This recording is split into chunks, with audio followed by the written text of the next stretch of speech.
네, 배우 구혜선 씨가 남편인 안재현 씨를 향한 폭로를 매일 이어가고 있는데요. 심지어 둘만의 결혼 규칙까지 공개했습니다. 이게 이혼에 어떤 영향을 줄지 한번 짚어보겠는데요. 먼저 서상희 기자, 반려묘 이야기를 구혜선 씨가 꺼냈는데 이게 무슨 얘기입니까? 네, 구혜선 씨가 자신의 SNS에 사진 한 장을 올리면서 이혼을 못하는 이유 중에 하나인 것으로 보이는 그런 글을 남겼습니다. 이 사진은요, 원래 안재현 씨의 반려묘였어요. 안주라는 고양이인데 지금 보시는 저 흰색의 귀 부분은 약간 갈색의 고양이가 문제의 고양이입니다. 구혜선 씨가 이렇게 글을 남겼습니다. 안주, 저랑 산 세월이 더 많던 고양이입니다. 그런데 밥 한 번, 똥 한 번 제대로 치워준 적 없던 이가 이혼 통보를 하고 데려가 버려서 이혼을 할 수 없다. 이렇게 글과 함께 안주의 사진을 구혜선 씨가 올린 겁니다. 네, 반려묘를 상의 없이 데려갔기 때문에 이혼할 수 없다. 이거 맞는 말이 가능합니까, 변호사님? 이게 법률적으로는 노라고 대답을 드릴 수밖에 없을 안 것 된다. 같습니다. 이혼 사유가요. 네, 그러나 이제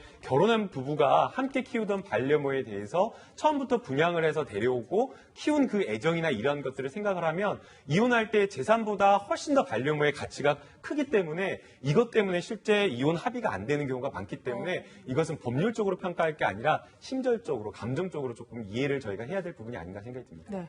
그런데 문제의 반려묘 안주가 안재현 씨가 원래 키우던 고양이다, 입양한 고양이다 이런 말까지 나오는데 그러면 좀 상황이 달라지게 되죠. 그러니까요. 네. 안재현 씨가 2014년도에 인터뷰한 내용을 보면은 이런 말이 있어요. 내일 내가 애완묘가 집에 오는데 내 이름도 미리 지어놨다. 이름이 안주다. 네. 아마 본인의 성씨가 아니고 그다음에 이제 뭐 어느 집에 잘 안주한다.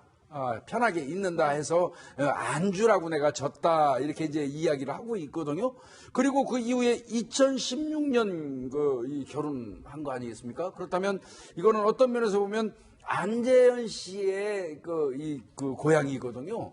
그런데 이제 그렇게 얘기가 나오니까 다른 사람들이 아니 그거는 원래 안재현 씨의 그 고향인데 그걸 가지고 간 걸 가지고 그것 때문에 이혼 못하겠다고 얘기하는 거 말이 안 되지 않냐. 네. 이런 이야기가 있었어요. 그러니까 바로 구혜선 씨가 SNS에서 바로 고쳤어요. 결혼 전부터 그 고양이는 제가 길렀던 겁니다 하고 바꿨는데 누구 말이 맞는지 모르겠습니다. 그렇죠. 원래 누구의 고향이었는지는 두 분만 아실 것 같습니다. 안재현, 구혜선 부부요. 그런데 확실히 이혼 과정에서 이 안주라는 고양이가 논란이었던 건 맞는 것 같습니다. 지금 한 언론사가 두 사람 사이의 대화를 공개했는데 구혜선 씨가 보시면 나도 마음이 식었네라고 하면서 안주는 어떻게 할까 생각하고 있었어. 데려갈게. 이렇게 얘기하니까 오른쪽에 안재현 씨가 알겠어. 안주 챙겨줘서 고마워. 이렇게 얘기를 하는데요.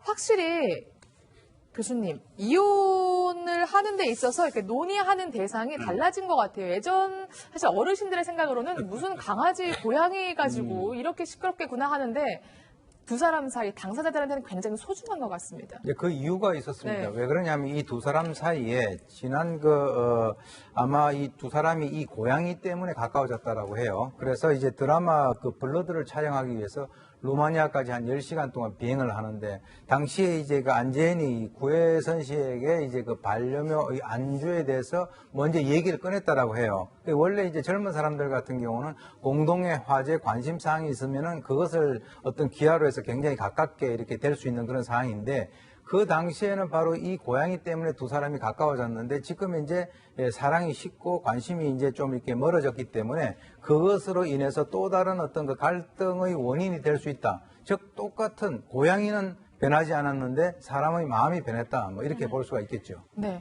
그럼 가장 중요한 질문을 드려야 될 것 같아요. 일단 이혼을 하면 양육권, 아이를 누가 키울 것이냐를 두고 다투잖아요. 이 반려묘의 경우는 어떻습니까? 네, 실제 이혼하는 과정에서도 이 반려견과 반려묘에 대한 다툼이 상당한 경우가 많이 있습니다. 그래서 이제 재판부도 이것을 평가하고 이혼을 할 때 굉장히 고민을 하는 경우가 많은데요. 다만 안타깝게도 이 이혼을 하는 부부와 마음과는 다르게 이 민법에서는 이 반려동물을 물건으로밖에 평가를 하지가 않습니다. 네. 그렇기 때문에 가액을 평가해서 재산 분할을 해야 되는 그런 문제가 있는데 그렇게 된다라고 한다면 사실 이게 재산 분할의 문제가 아니라 키우는 문제이기 때문에 현실과 이 법상의 어떤 괴리가 상당히 크게 발생을 합니다. 그래서 이제 이혼을 하다 보면 재판부에서도 내가 뭐 반려묘 개를 2마리 키우는데 이거는 이 걔를 정말 누가 더 잘 키울 수 있는지 그리고 부부 생활하면서 누가 더 돌보고 많은 애정을 쏟았는지 이러한 것들을 고려할 수밖에 없다라고 하면서 재판부가 양쪽 원고와 피고에게 이러한 부분에 대해서 입증할 수 있는 걸 좀 많이 제출을 해달라고 합니다. 그래서 이제 그런 것들을 고려해서 반려묘가 정말 건강한 환경에서 자랄 수 있는 쪽에게 재산 분할을 해주고 있는 상황입니다. 네, 그렇군요. 또 다른 폭로를 하기도 했는데요. 둘 사이에 둘만의 결혼 규칙을 공개를 했습니다. 지금 사실 쪽지를 봐도 굉장히 정말 두 사람만의 그러한 규칙인 것 같은데 이게 어떤 내용입니까? 네, 구혜선 씨가 3일 자신의 SNS에 올린 사진인데요. 실제로 뭐 안재현 씨나 구혜선 씨가 직접 자필로 쓴 그런 내용으로 한번 보입니다. 메모에는 이렇게 써 있습니다. 안재현 주의할 점 그리고 3월까지 이렇게 가로에 써 있고요. 네. 뭔가 안재현 씨가 조심해야 할 것 같은 그런 리스트들이 보이는데요. 밖에서 술 마실 때 저녁 10시까지만 마시기, 뭐 인사불성 되지 말기, 고집 부리지 않기, 뭐 타인에게 피해를 주지 않기, 벗은 옷은 제자리에 두고 세탁물은 세탁실에 두고 뭐 술에 취해서 기분이 좋아도 손찌검이나 폭력은 하지 않겠다 이런 뭔가 두 부부 사이의 약속 같은 것들을 저렇게 자필로 적었는데 저 뒤에 잘 보이진 않지만 뭐 구혜선 주의할 점 이런 부분도 있었는데 그 부분에는 없음이라고 표시가 되어 있긴 했습니다. 구혜선 씨는 이러한 내용들을 좀 의미심장하게 자신의 SNS에 올리면서 저렇게 두 부부의 사인까지 같이 사진과 함께 올리기도 했습니다. 그런데 지금 구혜선 씨의 폭로가 여기에 그치지 않습니다. 지금 조금 전에 올린 걸 보니까 이혼 사유를 정확히 말하면 안재현 씨의 외도다 이렇게까지 폭로를 하기도 했는데 교수님 사실 이게 대중들이 보기에도 좋지 않거든요.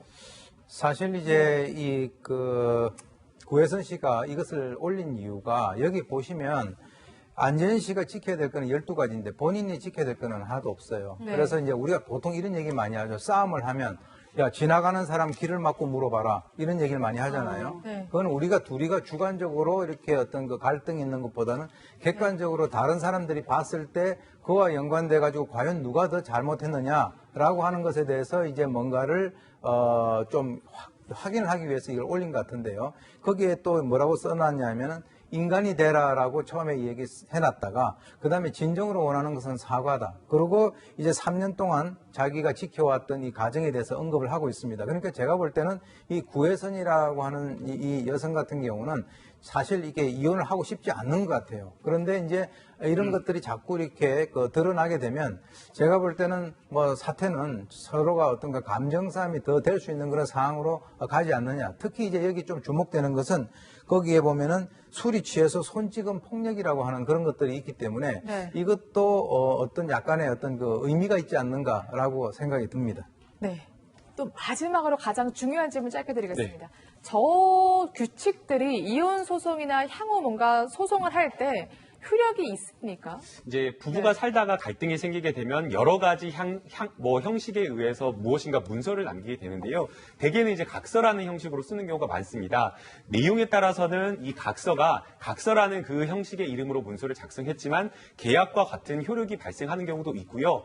다만 지금 이제 구혜선 씨가 지켜야 될 규칙이라고 썼던 이 내용을 보게 되면 어떤 그런 계약과 관련된 어떤 효력을 갖기에는 좀 어려워 보이고 그냥 부부 생활을 하면서 상호간에 서로 존중을 하면서 이러한 점은 좀 지키자라고 했던 것 같습니다.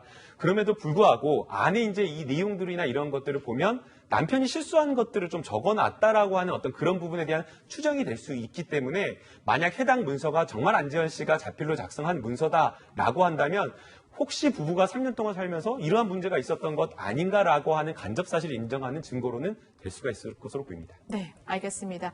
사건 이야기는 여기서 줄이고요. 다음은 사건 돋보기 시간인데요. 첫 번째 돋보기 확인해 보겠습니다.